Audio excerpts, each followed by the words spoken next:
Oh, see how it doesn't turn like that? See that? There's a problem here. Something that needs to be fixed. Look at one of the other ones where this is on right and see the difference between the two. Okay? Because when you guys go to make turns, it's not going to work. Otherwise, it looks fine. The technology in my classroom certainly didn't all come from one place or one fund. It's come from a sum of many different projects, several different funds, and many different grants as well. What I've found is once you start down the path of writing grants, ambitiously putting technology into your classroom, it's almost as if the classroom gains its own gravity towards technology and more technology finds its way in. Once you start down the path of putting this technology into your classroom, pretty soon people see your classroom as a place to do technology. And so you get offers and opportunities to do more technological activities. And so I've found that it's helped enable more funding and more resources to come into the classroom. I believe that, that working with this kind of technology is absolutely a life skill. Almost any career that any of these students would hope to have they would be using technology on a daily or almost daily basis. And in some cases, their work would be done almost exclusively using some form of technology. And until this year, most of my students did not have exposure to technology in their own homes. That is, computers that actually could access the internet. But I'm finding that even with my low-income students today, that's becoming far more common. The role that we play as teachers in a classroom is that if we can teach students many of the functions for this technology far beyond the kinds of experiences that they would naturally be drawn towards, the kinds of technology uses that will be applicable in the workplace, then we can do a great service in terms of preparing these students for academic careers and for a high-tech workplace, which is far more likely than not what they will be seeing in the future. The students are going through some basic tutorials.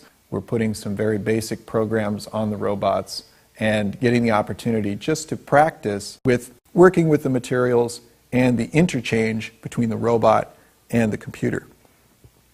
In the long-term scheme of things, this is going to lead up to several open-ended, diverse challenges.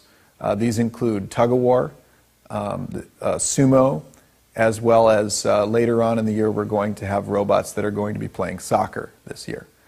We've done in the past several other challenges, including putting cameras on the robots and using them as rovers, simulating the kind of thing that goes on Mars with a remote or semi-remote controlled robot, or a robot rover that may be exploring the bottom of the sea and things like that. I think this is a cool class. Like, you get to learn a lot of things and do things that you've never done before. We're learning about the laws of physics and forces.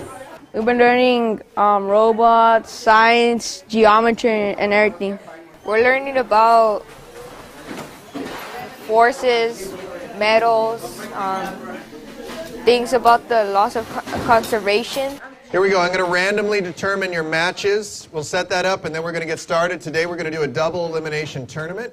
What we're doing today is a final chance for you to demonstrate the designs of your robots, the programs of your robots, all the hard work, the creative thought that you've put into engineering and mechanical design and applying the science knowledge of motion and forces in your robots. So, we will find out today whether your robots are now better than they were last time or potentially not. We have 1-minute rounds in which the sumo robots will attempt to push each other out of the circle. Think about your strategy and your tactics that you will use. With these open-ended challenges, the idea is that we provide not a basic set of instructions for the students to follow, but instead a set of criteria under which their robots will be matched up against other robots. In essence, what this does is it creates great uncertainty about the circumstances under which their robots will actually have to perform. And thus, it leads us away from them doing things that are uniform. It actually promotes the idea that they are going to have to be creative, trying to outsmart their opponents as they work to make robots at first, where it is tug-of-war, emphasizing the structural components that they're using, practicing the science skills, working with forces and motion, learning about torque and balance and those sorts of things. And then later, when they're working with sumo, where the robot does need to consider these things about their mass and center of gravity and other basic mechanical and structural characteristics, but they also need to think about the robot's strategy and how smart the robot seems to be in terms of its actual behavior. And there they're going to be looking more at the designs of their programs and how those programs will be interacting with each other. Robot builders, are you ready? On your marks, get set, go. He's a good teacher because he helps us out build our robots. He actually made this class just for us. He's fun, but he knows how to be strict when he needs to, but he could be fun also. Oh, Mr. Laurie, he's a good teacher. I would like him for geometry. I don't often think about what teaching means to me or why I'm doing this. It just feels so natural that this is my place.